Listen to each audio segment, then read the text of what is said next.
places you don't talk about at parties. You want me on that wall. You need me on that wall. Keep that frequency clear. And now it's conspiracy. See, they've made that something that should not be even entertained for a minute, that powerful people might get together and have a plan. Doesn't happen. You're a kook. You're a conspiracy buff.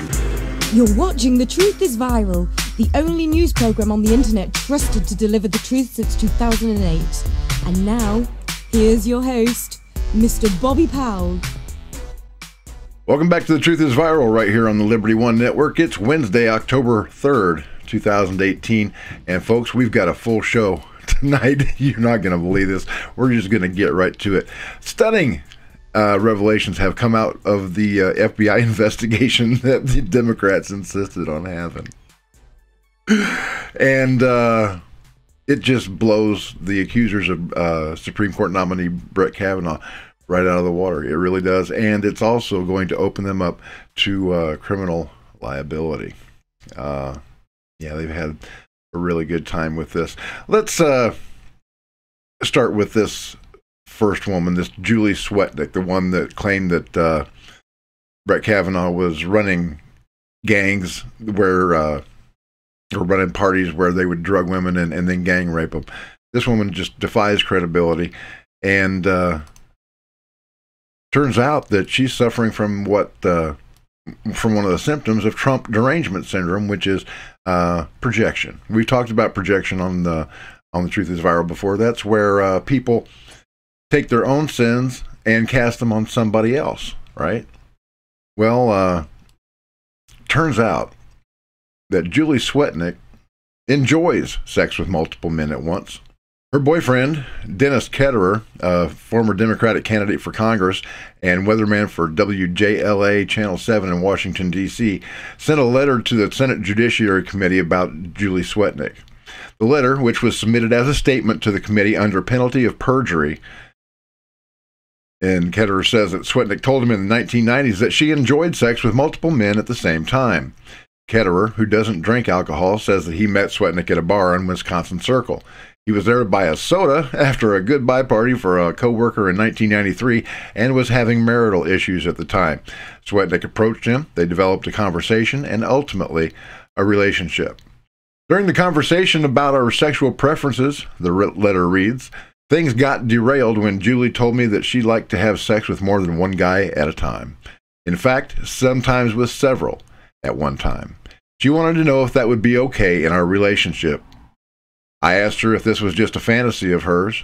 She responded that she first tried sex with multiple guys while in high school and still liked it from time to time. She brought it up because she wanted to know if I would be interested in that. Ketterer goes on to say that Julie never said anything about being sexually assaulted, raped, gang raped, or having sex against her will. She never mentioned Brett Kavanaugh in any capacity.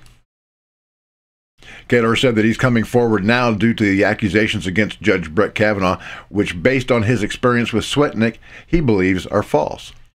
On Wednesday, September 26th, I heard that Mr. Kavanaugh had a third accuser. When Julie's name was mentioned as the accuser, and due to that type of accusation, I was deeply troubled and felt a moral dilemma, Ketterer said. As I watched part of the afternoon confirmation hearing the next day and saw Mrs. Kavanaugh looking so sad, I felt that I needed to know that in this instance, her husband was being mischaracterized.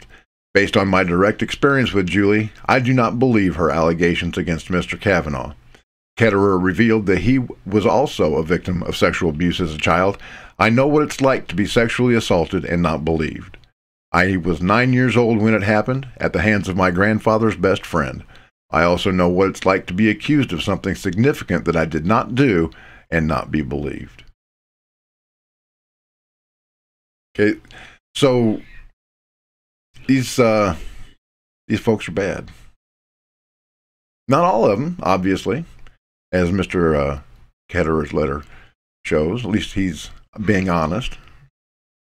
But folks, the liberal mentality, where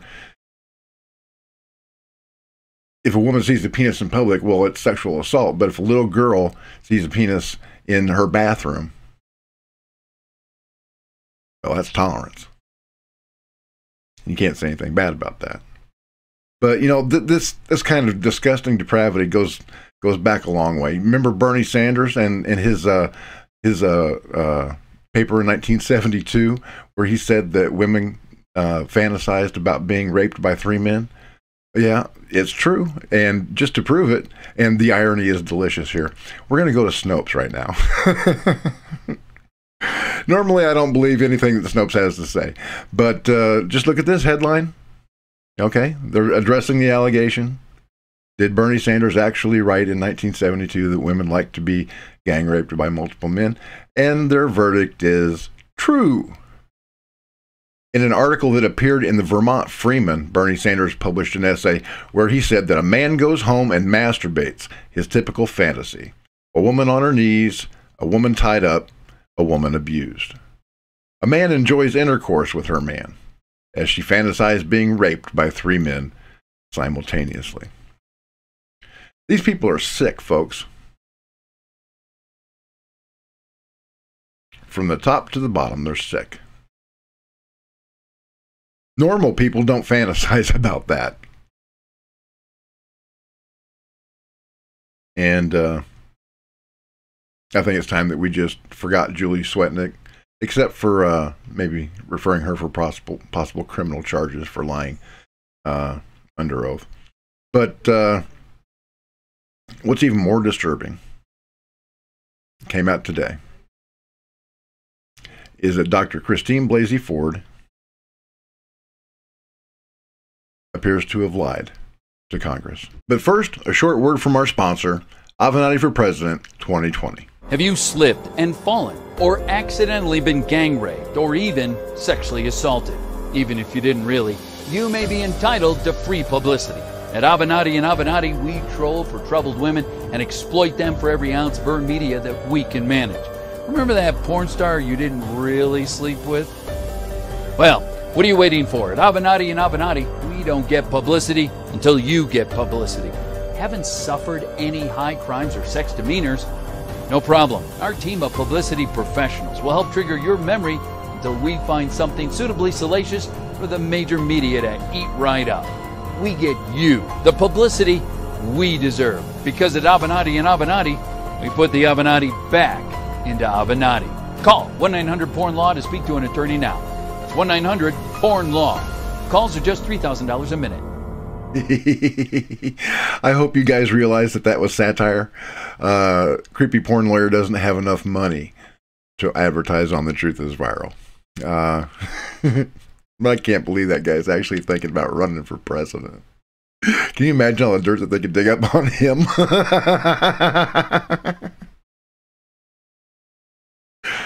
So, yeah, let's just throw him and his client Julie Swetnik into the bin of history and move on to some real news. Because Congress set a trap for Dr. who's not a doctor, Christine Blasey Ford, when she testified last week against Brett Kavanaugh, making all kinds of outrageous allegations. And let's just go and watch her lie. And then I'll show you the brilliance of the questions being asked by the prosecutor, the sex crimes prosecutor from Maricopa County. Have you ever had discussions with anyone besides your attorneys on how to take a polygraph? Never. And I don't just mean countermeasures, but I mean just any sort of tips or anything like that. No, I was scared of the test itself, but was comfortable that I could tell the information and the test would reveal whatever it was going to reveal. I didn't expect it to be as long as it was going to be, so it was a little bit stressful. Have you ever given tips or advice to somebody who was looking to take a polygraph test? Never. Okay. You know, folks, a good lawyer never asks a question unless they already know the answer. That's pretty much standard practice and common wisdom. And they had the answer. All right. And it was released late last night. And it's being reported here at the Conservative Treehouse. Seems like in a letter released late last night from a former boyfriend of Christine Blasey Ford, there was a name curiously not redacted. the name of Monica McClean, who was revealed as a lifelong friend of Mrs. Ford, who she helped with polygraph preparation. The media has begun to focus on the letter as outlining a lie told by Miss Ford during recent congressional testimony. Here's the letter from the boyfriend. I first met Christine Blasey Ford in 1989 or 1990 in California. From 1990 to 1991, I was just friends with Ford. From approximately 1992 to 1998, I was in a relationship with Dr. Ford. I found her truthful and maintained no animus towards her. During our time dating, Dr. Ford never brought up anything regarding her experience as a victim of sexual assault, harassment, or misconduct. Dr. Ford never mentioned Brett Kavanaugh. During some of the time we were dating, Dr. Ford lived with Monica McClean, who I understood to be her lifelong best friend. During that time, it was my understanding that McClean was interviewing for jobs with the FBI and the U.S. Attorney's Office. I witnessed Dr. Ford help McClean prepare for a potential polygraph exam. Dr. Ford explained in detail what to expect, how polygraphs worked, and helped McClean become familiar and less nervous about the exam. Dr. Ford was able to help because of her background in psychology. Dr. Ford and I lived together while we were dating and stayed together in a long-distance relationship when Dr. Ford moved to Hawaii sometime around 1998. I'm not sure of the particular year, and it might have been a little bit earlier or later. While visiting Ford in Hawaii, we traveled around the Hawaiian Islands, including one time on a propeller plane. Dr. Ford never indicated a fear of flying. To the best of my recollection, Dr. Ford never expressed a fear of close quarters, tight spaces, or places with only one exit. I assisted Dr. Ford with finding a place to live in California. She ended up living in a very small, 500-square-foot house with one door. Despite trying to maintain a long-distance relationship, I ended the relationship once I discovered that Dr. Ford was unfaithful while living in Hawaii. After the breakup, I took off her credit card that we shared. I took her off the credit card that we shared, but nearly 1 year later, I noticed Dr. Ford had been charging the card and charged about $600 worth of merchandise. When confronted, Dr. Ford said that she did not use the card, but later admitted to the use after I threatened to involve fraud prevention. I did not speak again to Ford until about 2002, when Ford contacted me briefly. After that, I hadn't thought much about it until I saw her story in the Washington Post on Sunday, September 16, 2018. I do not want to become involved in this process or current investigation, but want to be truthful about what I know. And they have redacted his name. But they didn't redact the name of Monica McClean. Monica McClean is one of the signatories of a letter from the Holton Arms class of 1984 that's supposed to bolster the credibility of Dr. Ford. And it reads, "To the United States Congress, we of the Holton Arms class of 1984 are writing on behalf of our friend and classmate, Dr. Christine Blasey Ford, to attest to her honesty, integrity, and intelligence, and to contend that her decision to provide information pertaining to a sexual assault is not a partisan act. It is an act of civic duty, and the experience she described in her letter needs to be seriously considered. We represent all parties, and we support Christine bringing this matter forward. Christine has had to weigh the personal cost of sharing her experience against her own conscience. We recognize that this has been an extraordinarily difficult decision and admire her courage for being willing to speak her truth when it would have been easier to stay silent. As sexual assault violates a woman's most fundamental rights, it must be considered a failure of character at any age, regardless of the subsequent accomplishments and power attained by the offender. It should not be dismissed by as youthful bad judgment, however aberrant it may be. In light of Christine's experience, we hold our elected officials responsible for conducting a more thorough and comprehensive review of this Supreme Court nominee. Having taken this courageous step, Christine deserves your due consideration on this serious matter. We stand with our friend Dr. Christine Blasey Ford and admire her honesty and resolve on behalf of our nation." And it's signed by all of the members of her high school graduating class, including Monica McClean. That's significant because, as you recall from the letter from her boyfriend of 6 years, Christine Blasey Ford and Monica McClean have been lifelong friends, and he said that he saw her coach McClean on how to pass a polygraph test. And their relationship goes back all the way to high school. Check this out. Continuing with the article at the Conservative Treehouse. Monica McClean and Christine Blasey Ford are lifelong friends. Obviously, they've known each other since their high school days at Holton Arms, and both have lived together as roommates in California after college. Their close relationship is cited by Mrs. Ford's former boyfriend of 6 years. Miss Monica McClean retired from the FBI in 2016, apparently right after the presidential election. Her current residence is listed at Rehoboth Beach, Delaware, which aligns with public records and the serendipitous printed article. Now, where did Miss Blasey Ford testify that she was located at the time that she wrote the letter to Dianne Feinstein that was accusing Judge Brett Kavanaugh? Well, according to the transcripts, Prosecutor Mitchell asked, "The second is the letter that you wrote to Dianne Feinstein dated July 30th of this year. Did you write that letter yourself?" Ford replied that she did. Prosecutor Mitchell said, "Since it's dated July 30th, did you write it on that date?" And Ford replied, "I believe so. It sounds right. I was in Rehoboth, Delaware at the time. I could look into my calendar and try to figure it out." Mitchell asked, "Was it written on or about that date?" Ford says, "Yes, I traveled. I think the 26th of July to Rehoboth, Delaware, so that makes sense because I wrote it from there." And Mitchell asked, "Is the letter accurate?" Ford says she'll take a minute to read it. Now, why would she need to take a minute to read a letter that she had written? Didn't she remember the script that she had been given to spew? Let's go back to this and continue. So we have Dr. Blasey Ford in Rehoboth Beach, Delaware on 26 July 2018. We've got her lifelong BFF, Monica McClean, who worked as attorney and public information officer in the DOJ FBI at Rehoboth Beach, Delaware, apparently at the same time that she wrote the letter to Senator Dianne Feinstein.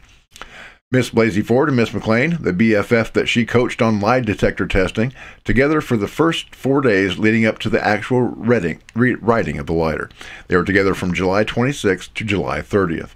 So it would appear that Miss Blasey Ford was with Miss Monica McClean, the retired FBI agent and former New York field office spokesperson at the time that she wrote the letter to Senator Dianne Feinstein.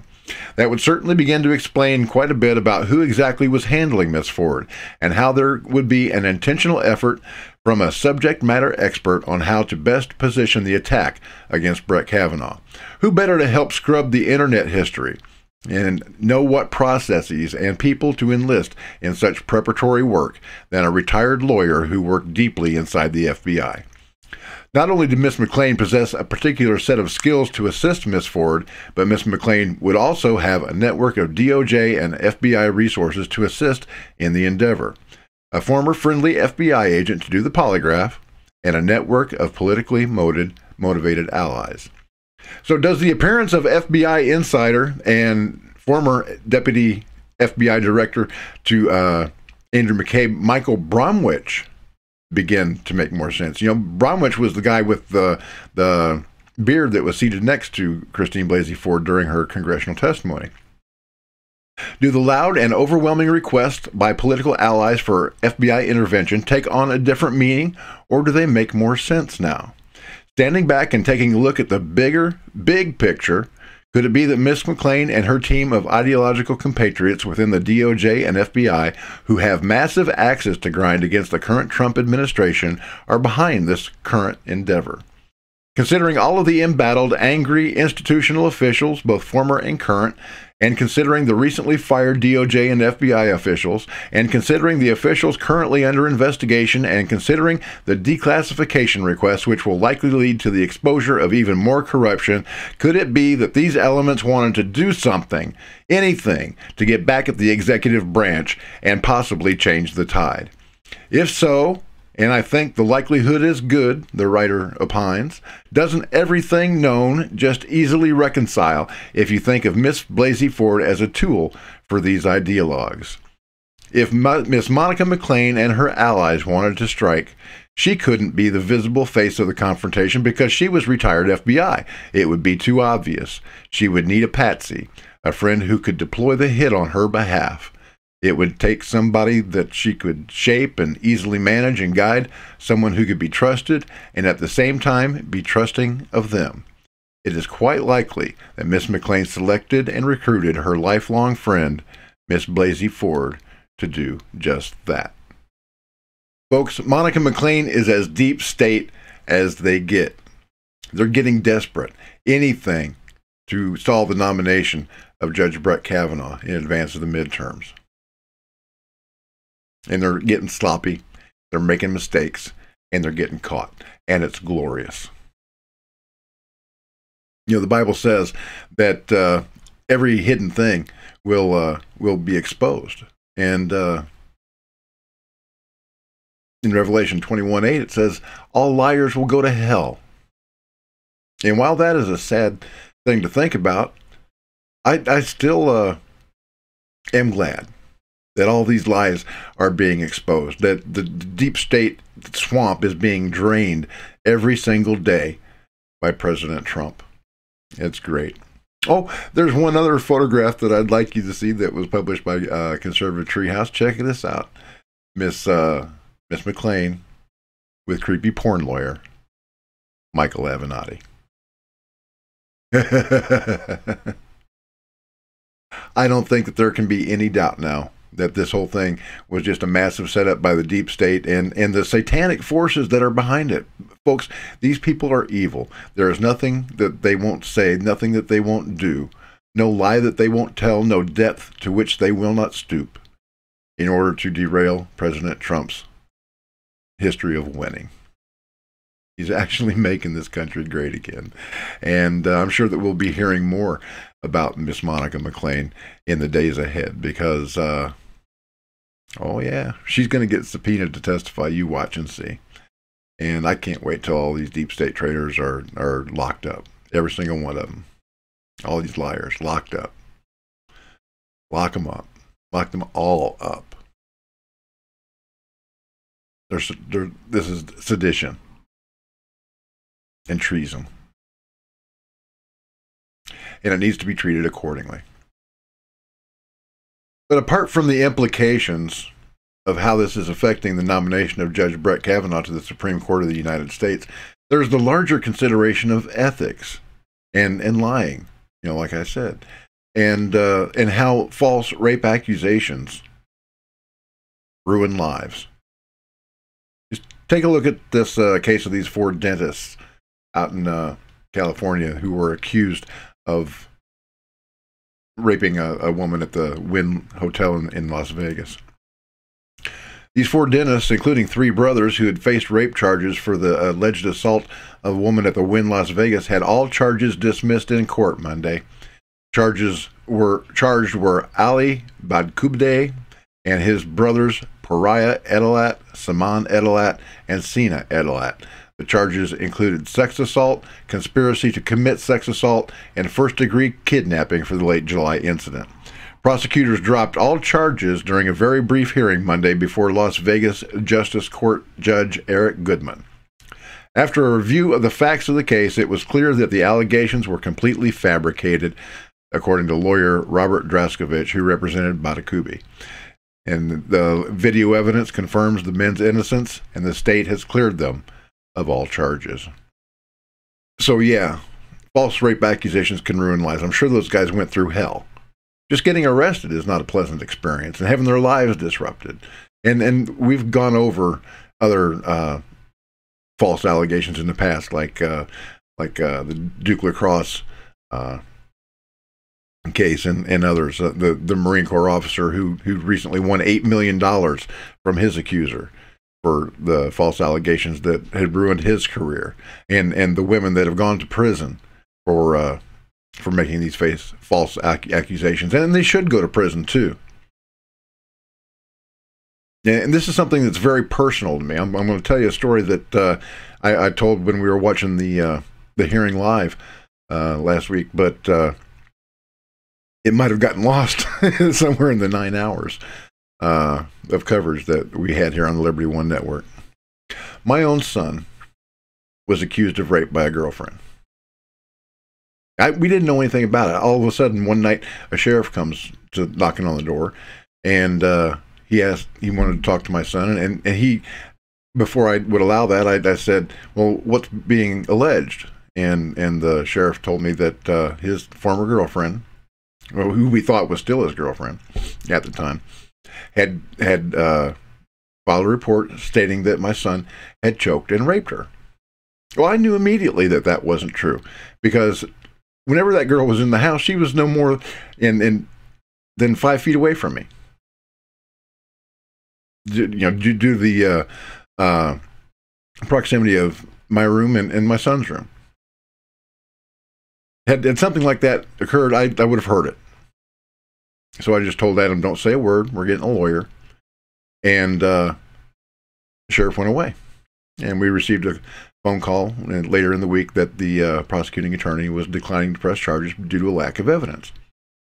Now, remember projection. This is very important.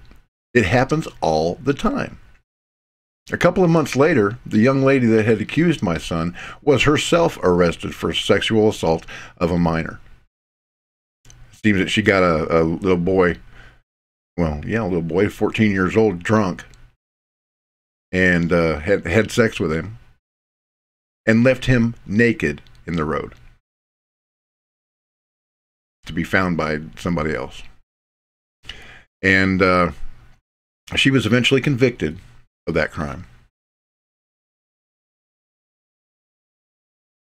That's too bad, because I really liked her. I have no idea what caused her to make that allegation, other than just mental illness. So my son was exonerated and justice was served, and she spent some time in the pokey. Not a whole lot, mostly community service, but maybe she'll have learned her lesson and she won't do that again. So yeah, false rape accusations not only ruin lives, they lessen the experience of people that have actually been assaulted. And it makes it harder for them to be believed. So, Me Too movement, stop it. Go after some real predators, like the 264 congressmen and their aides that have been before ethics committees and had to pay out a total of $17 million to victims of assault and discrimination. Let's get their names out there. If Alyssa Milano wants to do something constructive, well, she can join my We Want Names campaign and demand that Congress release those names of all the congressmen and their aides that have been accused of sexual assault and discrimination, and had to pay $17 million of our tax dollars in order to settle those allegations.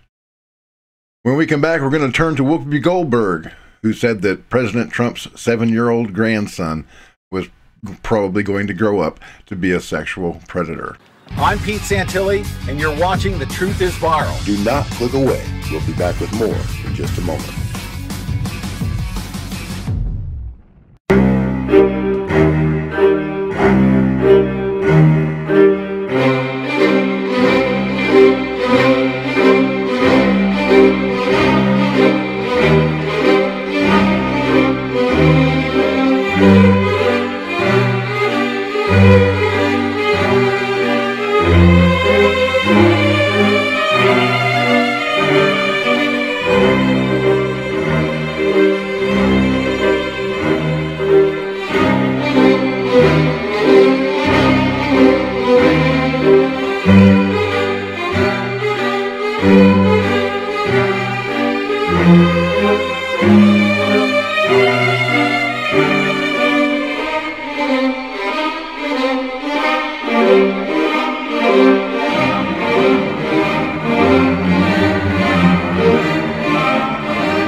Whether we like it or not, radical Islamists are bringing the fight to us, right here in the United States.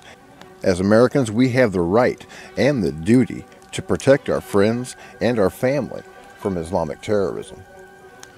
We don't negotiate with terrorists, we just kill them. Real Americans, the young, the old, men, women, even the Amish, stand ready to protect the American homeland from Islamic terrorism. And more, they're turning to the most terrifying force multiplier that the world has ever seen. It's called silver bullet gun oil. This is made from 13% pig fat, and it is guaranteed to send an Islamic terrorist straight to hell.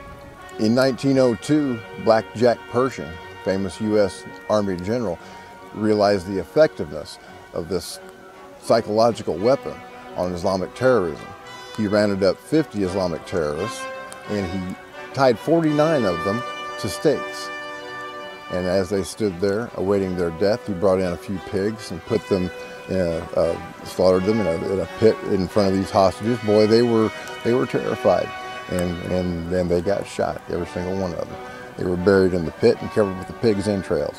The 50th terrorist was let go so that he could go tell the rest of his buddies what he'd seen. And for the next 42 years, there was not a single incident of Islamic terrorism anywhere in the world.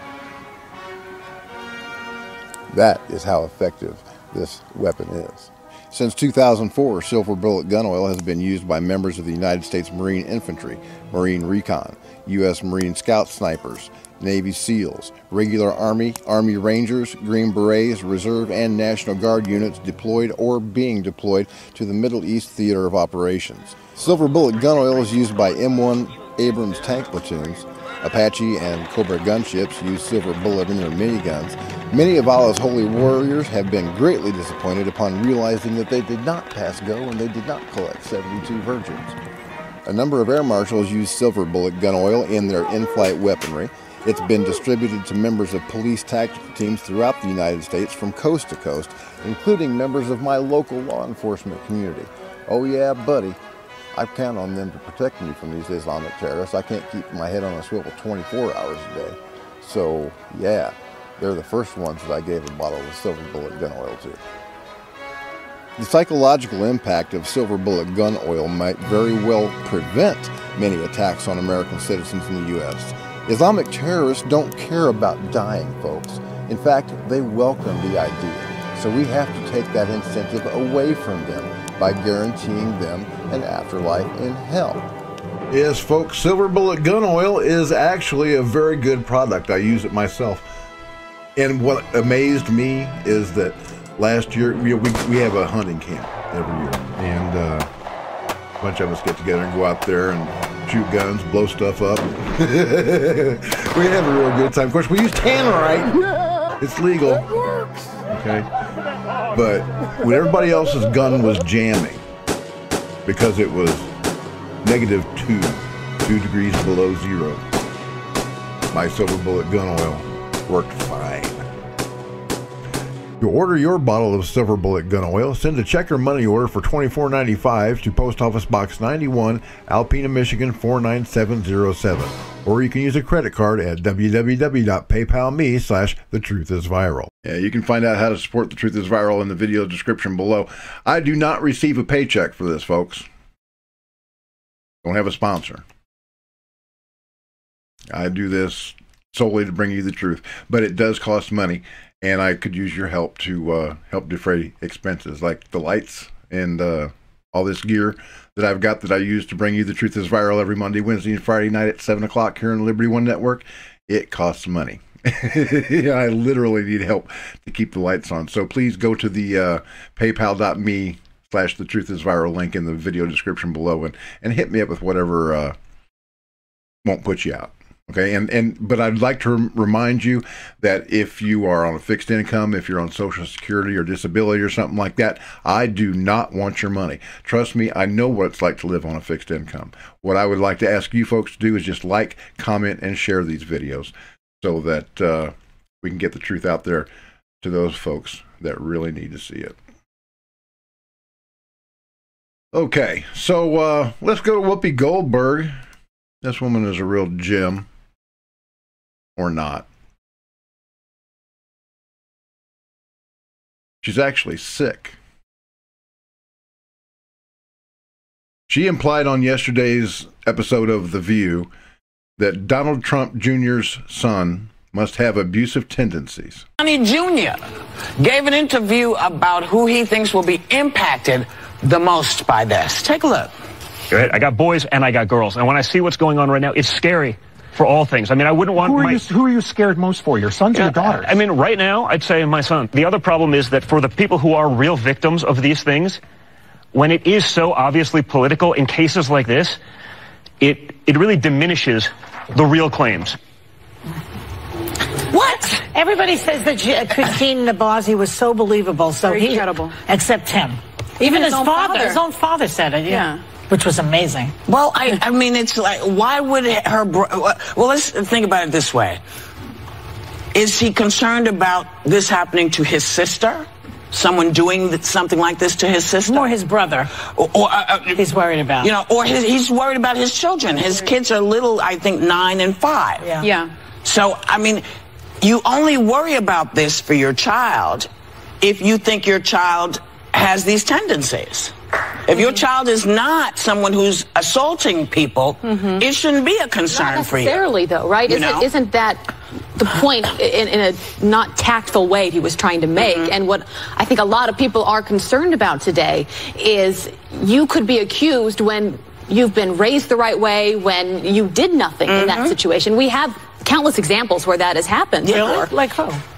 Well, like the Duke lacrosse players, for example. Oh, that's one. But I grew up, I knew stories of that happening, where I had a crazy friend in high school, and she would rally the girls around a guy that she was dating. We all hated that guy, and come to find she was the one that needed serious help. I just think it opens up the conversation to say evidence matters. Well, we should hear women, but to jump and believe before we know. Yeah, but the problem with that, Abby, is that sometimes there is not always forensic evidence in these cases. And I've tried a lot of cases with no forensic evidence, and it's just a woman's story and a man's story, and you have to determine who is credible. I will say this, he's working from the wrong premise. He's working from the premise that Dr. Ford is falsely accusing Brett Kavanaugh.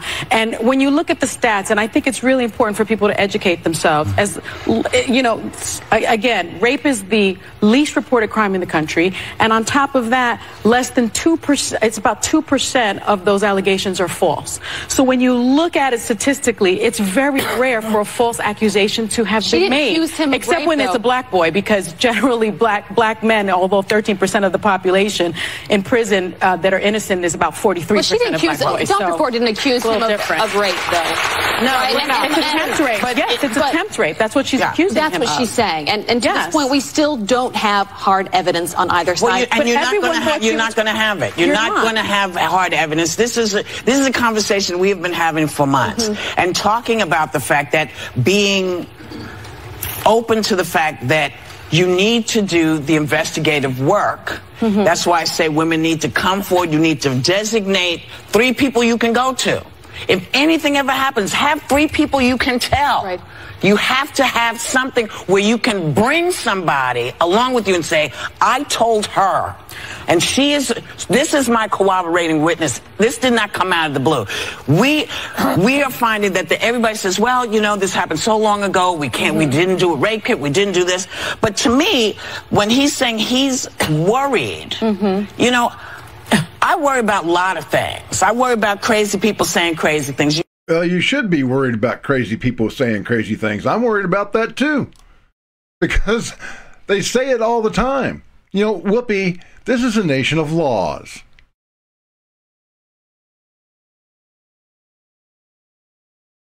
And evidence has to be presented if you're going to make an accusation like this. You can't just say, well, I told this person 30 years ago, and then ruin a man's life.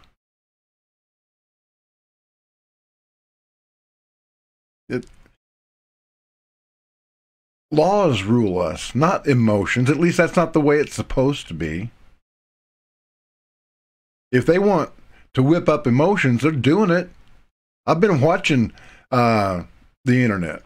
I watch liberals and I watch conservatives, and their lies, the lies that are coming from the liberal left, are about to jump up and bite them. You know, you can only poke a bear with a stick for so long before he turns around and bites you right in the ass. Donald Trump Jr. took exception to Whoopi's comments, saying, instead of insinuating that my sons are potential future abusers, You might want to explain why you defended actual child rapist Roman Polanski. Because Whoopi had at one time said, I don't believe it was rape. Was not charged. I know it wasn't rape.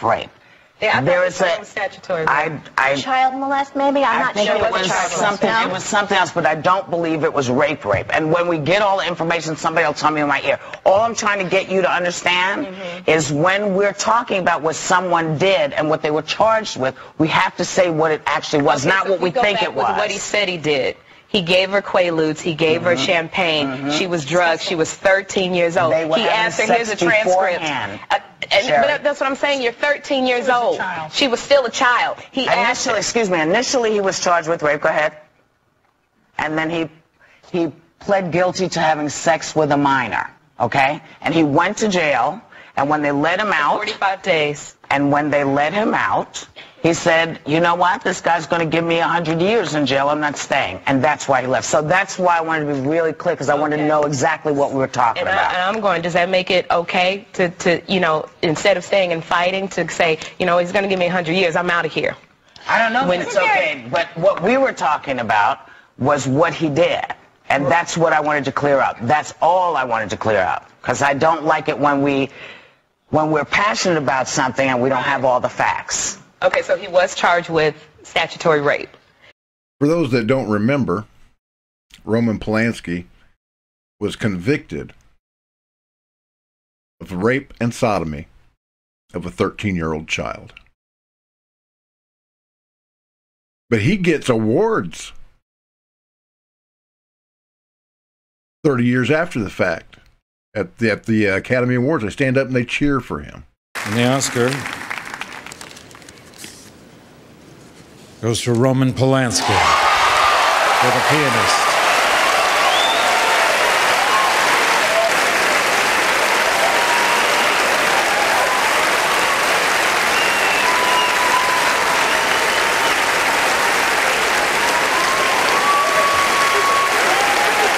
The Academy congratulates Roman Polanski and accepts this award on his behalf. They're going to remove Donald Trump's star from the Hollywood Walk of Fame, but they're leaving up Bill Cosby's. Juanita Broderick, who states that she was raped by Bill Clinton, her story's being ignored. They only care about pursuing allegations of sexual misconduct when it's against a Republican. They will defend a Democrat tooth and nail. They're hypocrites. And I seem to remember Jesus Christ fashioning a whip and running after the money changers and beating the snot out of them, calling them hypocrites and vipers for desecrating his Father's house. So we can be righteously angry. And there are a lot of conservatives who aren't necessarily Christians. And they don't share our peace-loving ways. In the last few minutes, I'm just going to bring you a couple of funny things. This is great. Michael Avenatti, the creepy porn lawyer, has been bugging Mike Davis, the chief counsel for nominations at the Senate Committee on the Judiciary, demanding that Julie Swetnik's allegations be heard and that an FBI investigation be conducted before Brett Kavanaugh's nomination can move forward. Well, Mr. Davis kind of got fed up with his badgering and sent him this email. He says, Mr. Avenatti, we have already reviewed your client's allegations. We focus on credible allegations. Please stop emailing me. Thank you, Mike Davis. And I feel sorry for Mike Davis because Creepy Porn Lawyer posted up this whole email, including his cell phone number. So poor Mike's going to have to get a new cell phone now. Pretty sure the liberals are going to come after him, too. But that's okay. It was worth it. Oh, my goodness. Oh, here's another little interesting ditty that just came over the wire. The wire. Twitter. Where is it? I had it here just a second ago.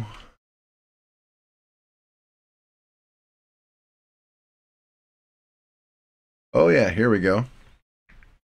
Remember the polygraph test that we were talking about earlier? The one that Christine Blasey Ford allegedly took in Rehoboth Beach? Well, might not have been her that took the test. Check this out. Did McClean take the polygraph test for Ford? That's the questions asked by Cheery54. It certainly looks like it. They've got different skin tones, different bone structures, a big difference in weight. These pictures were taken only a month apart, and she says, I'm not buying it. I'm not buying it either. I absolutely believe that they could have done this. I mean, I don't know why. She was only asked 2 questions during this polygraph test. But the Senate Judiciary Committee has asked for all of her records, her therapy notes, and polygraph results, all that good stuff. And I hope that they get them. Oh, this is a good one. More liberal lunacy. There's been a suggestion floated that social justice warriors, you know, like Trigglypuff,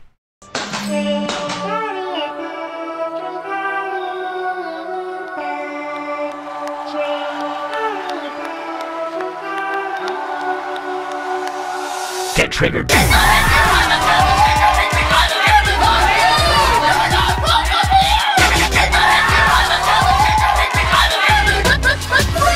Dear friend, this monster! Is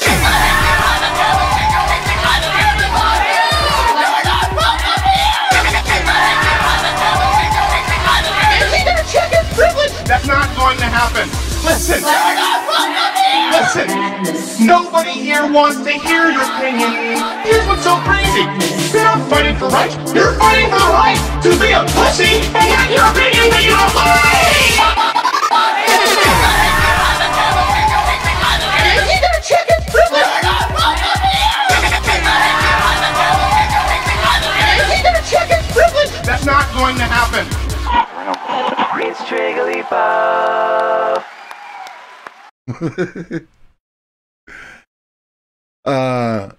Be included in the definition of veteran. And Johnny Joey, one of my brothers, a Marine that lost his legs in Afghanistan, thinks that suggestion is laughable. This is great. A leftist op-ed writer sparking outrage for saying it's time to expand the definition of veteran to include social justice warriors.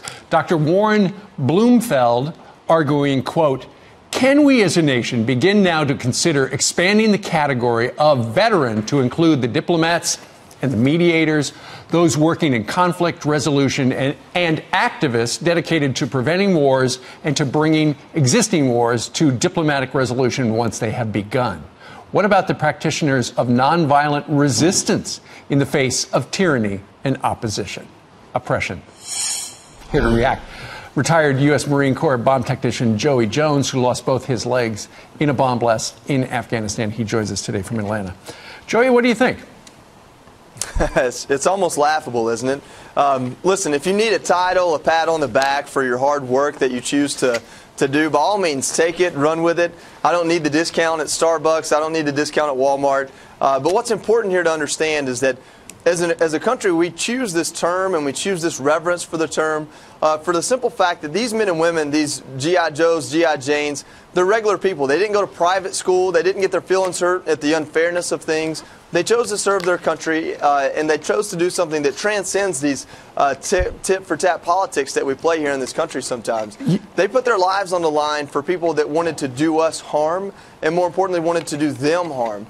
This was a life or death choice. You know, men or women who are memorialized in granite and marble are usually buried 6 feet under it as well. So this term, and because if you read the article, he talks about some of the monuments in Washington. Right. This term veteran is something that's small, but it's a big sentiment, and it's something we choose to do as a country. We don't institute it or make it something that you have to do when you talk about these discounts and recognition. So it's pretty laughable that this is so important to him for social justice warriors. Well, you mentioned Washington, D.C. When you worked up on Capitol Hill for a while, there would be groups from time to time, different groups coming on, trying to lobby for the opportunity to be termed veterans, even though they weren't veterans.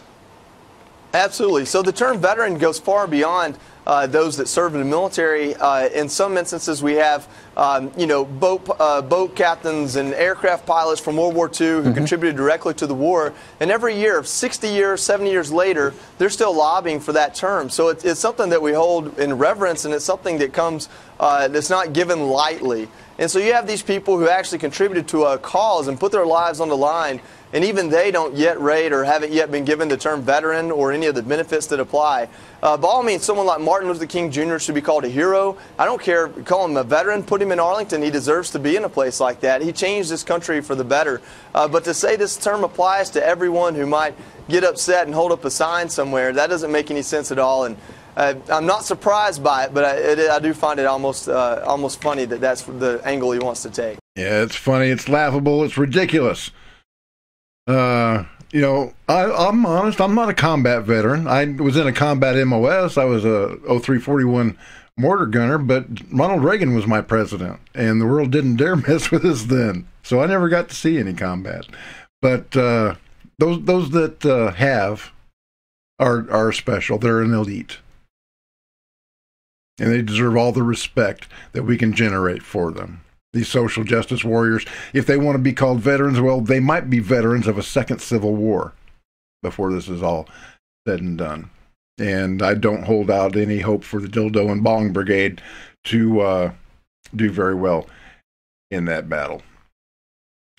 So don't forget, if you have the ability, please go to bobpowell.blogspot.com, hit that PayPal button, or hit the PayPal Me /The Truth Is Viral link in the video description below, and help me prosecute my mission of saving lives and winning souls for Jesus Christ in these very last days. Don't forget to join me on Gab AI, on Spreely.com. That's a very important new platform that you guys really need to take advantage of, and everywhere else that we've got a presence on the internet. You've been watching The Truth Is Viral. My name is Bob Powell. I'll be with you again on Friday night, Red Friday. Remember, everybody deployed. Make sure that you wear your red shirt. Thank you for watching. And as always, God bless, Semper Fi, and hoorah. I'll see you Friday night at 7. Thank you for watching The Truth Is Viral with your host, Bobby Powell. Make sure to follow The Apocalypse on Twitter @The Truth Is Viral. Like The Truth Is Viral on Facebook, and if you can, please remember to donate to the cause via PayPal at www.bobpowell.blogspot.com.